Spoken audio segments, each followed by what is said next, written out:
Сайн байцгаана уу хүүхдүүдээ? Одоо бүгдээрээ бүжгийн ертөнцөөр аялцгаая. Дүрс бичлэгээ үзээд Монгол ардын бүжиглэх урлагийн ямар төрөл болохыг ажиглаарай.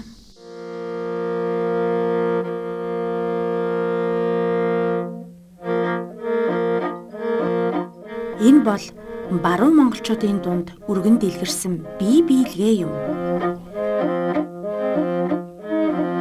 Бие биелэхэд сарвуу, тохой, гар, мөр, цээж, хүзүү, толгой гэд биеийн бүхий л хэсэг хөдөлгөөнд оролцдог байна. Бичлэг дээрх бие биелгээ нь сурах хүчигт байгаа аль домогтой холбогдож байгааг олоорой. Одоо бүгдээрээ баяд биеийн хөдөлгөөнийг хараад дуурайн хийцгээе.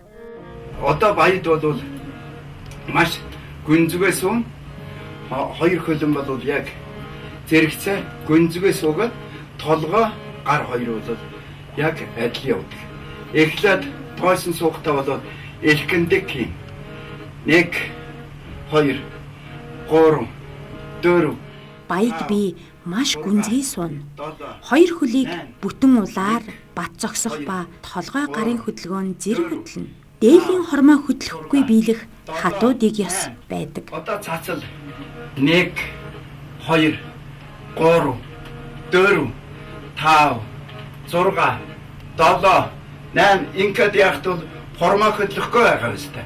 Баядаа хамгийн гол онцлог нь бүтэн суугаад гүн суугаад хормоогоо хөдлөхгүйгээр ингээд цацал хийлээ, сая элхэндэг хийлээ. Одоо ингээд босч ирээд одоо ёслогоо хийлээ. Одоо мэн л одоо тэр жороо марн явна. Хормоо хөдлөхгүй байх ёстой. 1 2 3 4 6 7 8 тэгээд хамгийн сүүлдэн бол мөн адилхан ёслогоо хийлээ. Бие биелгээ нь баруун монголчуудын ямар зан үйл, зан аран шин, үйл явдлыг илэрхийлдэг вэ? Тоглоом наадгай, шагаан нислах, үйл урлах, зоолгох, цайлах, тариа будаа тарьж боловсруулж буй үг яриаг илэрхийлсэн байдаг.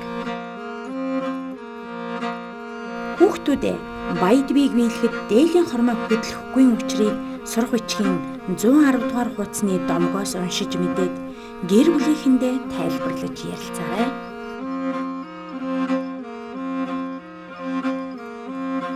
Бүжгийн ертөнцөөр хамтдаа илсэн хүүхдүүдтэй баярлалаа.